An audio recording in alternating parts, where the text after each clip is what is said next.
नमस्कार दोस्तों, study Galaxy के यूट्यूब चैनल पे मैं आपका स्वागत करता हूं। वीडियो को शुरू करने से पहले मैं आपको बताना चाहता हूं कि इस वीडियो से पहले मैंने 3 वीडियोस और बनाए हैं और अभी जो ये सीरीज़ चल रही है जिसका नाम है ए टू जेड वोकैब सीरीज़। इसमें मैं करा रहा हूँ ऐसे वर्ड्स जो कि कम्पिटिटिव एग्जाम्स में सबसे ज़्यादा पूछे जाते हैं। तो अभी हमारी ए से स्टार्ट होने वाले वर्ड्स की सीरीज़ चल रही है और इसमें मैं पहले 3 वीडियोज़ ऑलरेडी बना चुका हूँ। तो अगर आप उन 3 वीडियोज़ को और देखना चाहते हैं तो हमारी चैनल की प्लेलिस्ट में जाकर वोकैब सीरीज़ के नाम से जो प्लेलिस्ट है उसमें उन तीनों वीडियोज़ को देख सकते हैं। तो चलिए बिना किसी देरी के शुरू करते हैं आज का वीडियो। हमारा पहला वर्ड है एनल। एनल का मतलब होता है टू डू अवे विद, यानी समाप्त कर देना। सेंटेंस में कैसे यूज़ करेंगे? The court decided to annul the unfair contract. Court ने डिसाइड किया जो अनफेयर कॉन्ट्रैक्ट था उसको समाप्त करने का। ठीक है, एनल मतलब समाप्त करना। इसके सिनोनिम्स हो जाएंगे कैंसल या रिवोक करना, और एंटोनिम इसका हो जाएगा एनफोर्स। अगला वर्ड है एनॉइंट। एनॉइंट का मतलब होता है to put oil on as part of a ceremony, यानी कि अभिषेक करना। ठीक है, जैसे जल से अभिषेक करते हैं ऐसे ही यहाँ पर ऑयल से अभिषेक करना होता है। ठीक है, अगर हम किसी के ऊपर ऑयल डालते हैं किसी सेरेमनी के लिए, ठीक है, तो उसको बोलते हैं अनॉइंट करना। तो सेंटेंस के माध्यम से समझते हैं। The priest anointed the king during the coronation. Coronation का मतलब होता है ताजपेशी। अगर किसी किंग की ताजपेशी हो रही है तो एक सेरेमनी की जाती है, उसके ऊपर ऑयल डाला जाता है, तो उसको हम बोलते हैं अनॉइंट करना। अगला वर्ड है एनामली। एनामली का मतलब होता है डिपार्चर फ्रॉम द यूजुअल, विसंगति, यानी जो नॉर्मल से हटके है। सेंटेंस के माध्यम से समझेंगे। The scientist found an anomaly in the experiment results, यानी जो साइंटिस्ट था उसको एक्सपेरिमेंट करते वक्त रिजल्ट के अंदर एक एनामली दिखी या मिली। मतलब कि अगर कुछ अलग हुआ, यानी वो कुछ एक्सपेरिमेंट कर रहा था तो उसमें एकदम नॉर्मल से कुछ उसको अलग दिखा।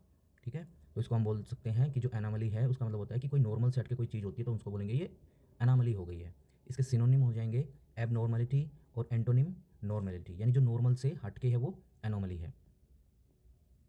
अगला वर्ड है इनान। इनान का मतलब होता है सून या शीघ्र, जल्दी। सेंटेंस के माध्यम से समझेंगे।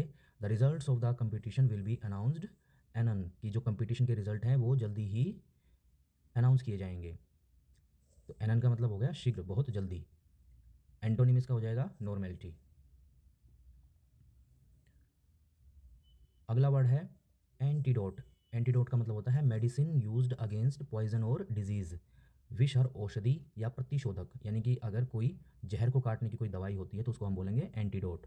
सेंटेंस के माध्यम से समझेंगे। The doctor quickly gave an antidote to the snake bite victim, यानी एक ऐसा विक्टिम जिसको स्नेक ने बाइट कर लिया है तो उसको क्या दिया गया? एक एंटीडोट दिया गया, जहर को काटने की दवाई दी गई।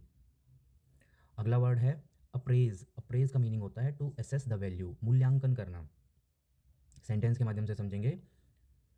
The the jeweller appraised the diamond before selling it. जो जूलर था, जो सुनार था, उसने जो डायमंड था उसको क्या किया? उसके मूल्यांकन किया, उसकी वैल्यू को एसेस किया बेचने से पहले। ठीक है, तो उसने अप्रेज किया। अप्रेज को हम बोलेंगे कि उसकी वैल्यू को एसेस किया, किसकी कितनी कीमत लग सकती है। इसके सिनोनिम हो जाएंगे एसेस करना। अगला वर्ड है एप्रीहेंसिव। एप्रीहेंसिव का मतलब होता है unhappy feeling about future, anxious, चिंतित। अगर हमें किसी भविष्य में होने वाली किसी चीज़ की चिंता होने लगे कि भविष्य में कुछ गलत होने वाला है तो उसको हम बोलेंगे हमें क्या हो रही है, हम क्या है, एप्रीहेंसिव है। ठीक है, हम एंशियस हो गए हैं उसके लिए। तो अनहैप्पी फीलिंग, ठीक है, यहाँ पर एक ये नेगेटिव वर्ड है, तो अनहैप्पी फीलिंग है। सेंटेंस के माध्यम से समझेंगे। She was apprehensive about her final exam results, यानी कि उसको अपने फाइनल एग्जाम्स के रिजल्ट की क्या थी? चिंता थी। और चिंता कैसी थी? कि खराब रिजल्ट ना हो। अगला वर्ड है अप्राइज। अप्राइज का मतलब होता है टू इन्फॉर्म, सूचित करना। सेंटेंस के माध्यम से समझेंगे। The manager apprised the employees of the new policy. जो मैनेजर था उसने अपने एम्प्लॉयज़ को न्यू पॉलिसी के बारे में क्या किया? सूचित किया, अप्राइज्ड किया। अगला वर्ड है आर्केन। आर्केन का मतलब होता है सीक्रेट या मिस्टीरियस, गुप्त या रहस्यमय। सेंटेंस में यूज करेंगे। The old book content arcane knowledge about ancient civilisations. कि जो पुरानी किताब थी उसके अंदर एंशियंट सिविलाइजेशन की कैसी नॉलेज थी? गुप्त नॉलेज थी, रहस्यमय नॉलेज थी, जिसका किसी को नहीं पता था। तो आर्केन का मतलब हम समझेंगे मिस्टीरियस या सीक्रेट। अगला वर्ड है आर्काइक। आर्काइक का मतलब होता है एंशियंट या ओल्ड फैशंड, प्राचीन या पुरातन। सेंटेंस में यूज करेंगे। Some archaic customs are still followed in villages. कि कुछ पुरानी मान्यताएं आज भी विलेजेस के अंदर फॉलो की जाती हैं। तो आर्काइक मतलब प्राचीन या पुरातन, जो पुराने समय से रिलेटेड होता है। अगला वर्ड है आर्काइव्स। आर्काइव्स का मतलब होता है कलेक्शन ऑफ हिस्टोरिकल रिकॉर्ड्स, संग्रहालय या अभिलेखागार। सेंटेंस में यूज़ करेंगे the national archives preserve important historical documents. यानी आर्काइव किसको बोलेंगे, जहाँ पर एक ऐसी लाइब्रेरी जहाँ पर पुराने रिकॉर्ड्स का संग्रह होता है। संग्रहालय किसका, पुराने रिकॉर्ड्स का, हिस्टोरिकल रिकॉर्ड्स का। अगला वर्ड है एरिड। एरिड का मतलब होता है ड्राई एंड बैरन, डल, जिसको हम बोलते हैं शुष्क या बंजर। सेंटेंस में यूज़ करेंगे the arid desert landscape stretched for miles. मतलब कि जो बंजर डेजर्ट है, ठीक है, यानी डेजर्ट कैसा होता है, एरिड होता है, बंजर होता है, उसकी जो लैंडस्केप थी वो बहुत दूर तक फैली हुई थी। सिनोनिम्स इसके हो जाएंगे पार्च्ड, ड्राई या बेयर। एंटोनिम लश या फर्टाइल। लश मतलब हरा भरा, एरिड मतलब सूखा एकदम बंजर। अगला वर्ड है एरोगेंस। एरोगेंस का मतलब होता है proud, superior, manner of behaviour, अहंकार। अहंकार के लिए यूज़ होता है एरोगेंस। सेंटेंस में यूज़ करेंगे his arrogance made it difficult for him to make friends, कि वो उसके दोस्त नहीं बन पाते थे, किस वजह से, उसके एरोगेंस की वजह से, अहंकार की वजह से। देखिए यहाँ पर कॉन्फिडेंस और एरोगेंस में फ़र्क होता है। कॉन्फिडेंस होता है आत्मविश्वास, यहाँ पर अगर वो ज़्यादा हो जाए तो उसको हम बोलते हैं अहंकार। तो ये एक नेगेटिव वर्ड है और कॉन्फिडेंस पॉजिटिव वर्ड है। अगला वर्ड है आर्टिकुलेट। आर्टिकुलेट का मतलब होता है to express oneself in words clearly, स्पष्ट रूप से व्यक्त करना। सेंटेंस में यूज़ करेंगे the speaker was able to articulate his ideas very well. Speaker ने अपने आइडियाज़ को दूसरों तक बहुत अच्छे से पहुंचाया या समझाया, यानी उसकी जो बात थी वो स्पष्ट रूप से व्यक्त हुई। तो आर्टिकुलेट मतलब अपने आप को एकदम क्लियर व्यक्त कर देना। अगला वर्ड है आर्टिफैक्ट। आर्टिफैक्ट का मतलब होता है ए हैंडमेड ऑब्जेक्ट, यानी कि हाथ से बनाई गई वस्तु। सेंटेंस हो जाएगा इसका the museum displayed ancient artefacts from different civilisations. यानी म्यूजियम के अंदर प्रदर्शनी लगी हुई थी किसकी, एंशियंट यानी पुराने, आर्टिफैक्ट्स मतलब हाथ से बनाई गई चीज़ों की। अगला वर्ड है असेंड। असेंड का मतलब होता है गो और कम अप, यानी ऊपर जाना। सेंटेंस में यूज़ करेंगे the climbers begin to ascend the mountain at sunrise. जो क्लाइंबर थे, माउंटेन क्लाइंबर थे, उन्होंने सूर्योदय के समय ऊपर चढ़ना स्टार्ट किया। अगला वर्ड है असेंडेंसी। असेंडेंसी का मतलब है डोमिनेंस, प्रभाव, वर्चस्व। सेंटेंस में यूज़ करेंगे the Kings ascendancy over the kingdom lasted for decades, कि दशकों तक उस किंग का डोमिनेंस चलता रहा अपने किंगडम के अंदर। असेंडेंसी मतलब वर्चस्व या प्रभाव। अगला वर्ड है एसर्टेन।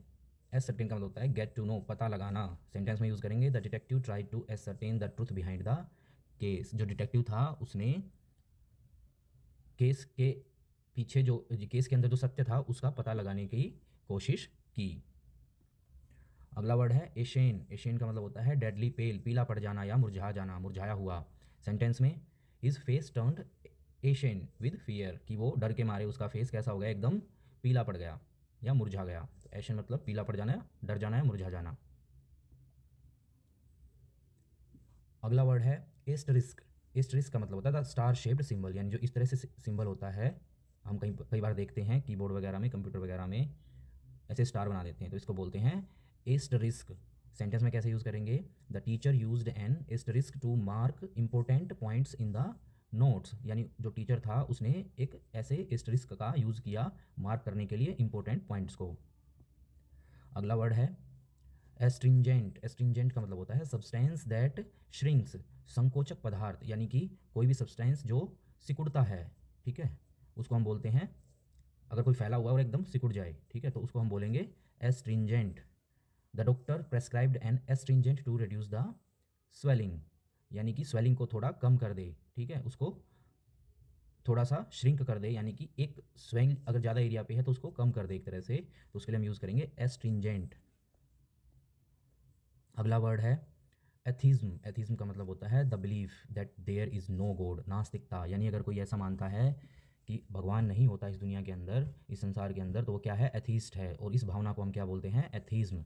सेंटेंस में यूज़ करेंगे atheism is a philosophical belief that denies the existence of a divine being. Divine मतलब दैविक, ठीक है, दैविक, डिवाइन, यानी कि अगर कोई दैवीय शक्तियों को ना होने का बिलीफ रखता है तो वो क्या है, इस तरह की फिलोसफी को क्या बोलते हैं, एथीज्म बोलते हैं। अगला वर्ड है एटोनमेंट। एटोनमेंट का मतलब होता है रीपेमेंट या मेक अमेंड्स, प्रायश्चित करना, या फिर हम बोलते हैं किसी खामियाजे का भुगतान करना, उसको बोलते हैं एटोनमेंट। सेंटेंस में यूज़ करेंगे ही सोट एटोनमेंट फॉर हिज पास्ट मिस्टेक्स, कि उसने अपनी पास्ट की मिस्टेक्स के लिए क्या किया, प्रायश्चित किया। अगला वर्ड है एट्यून। एट्यून का मतलब होता है ब्रिंग इनटू हार्मनी, संगीत या विचारों को मिलाना, यानी कि एक संगत बना देना किसी चीज़ को। सेंटेंस में यूज़ करेंगे एक good teacher can attune lessons to students needs, कि जो अच्छा टीचर होता है वो लेसन्स होते हैं वो स्टूडेंट्स के अकॉर्डिंग उनको एक लय में ले आता है जो स्टूडेंट्स की समझ में आ सके। तो एट्यून मतलब संगीत या विचारों को मिलाना, एक लय में लेके आना। अगला वर्ड है ओडेशियस। ओडेशियस का मतलब होता है डेयरिंग, फुलिशली बोल्ड, इम्प्यूडेंट, साहसी या ढीठ, ठीक है, जिसके अंदर पागलपन होता है, यानी कि ऐसा पागलपन जो बहुत डेयरिंग होता है या एक तरह से फुलिशली बोल्ड होता है, ठीक है। जो हम कहते हैं ना कि एकदम पागलों की तरह मेहनत करना, या किसी के लिए हम यूज़ करते हैं कि वो इतना डेयरिंग है, इतना बोल्ड है कि वो कुछ नहीं सोचता, जो उसको करना वो करेगा, तो वो क्या है, ओडेशियस है, यानी वो रिजल्ट की परवाह नहीं करता, बस अपना डेयर कर सकता है। तो सेंटेंस में कैसे यूज़ करेंगे, his audacious plan to climb Everest without training was dangerous, यानी कि विदाउट ट्रेनिंग के भी वो क्या सोच रहा है, माउंट एवरेस्ट पे चढ़ना चाहता है, तो उसका प्लान कैसा है, एकदम ओडेशियस है, फुलिशली बोल्ड है वो, यानी रिस्क टेकर है।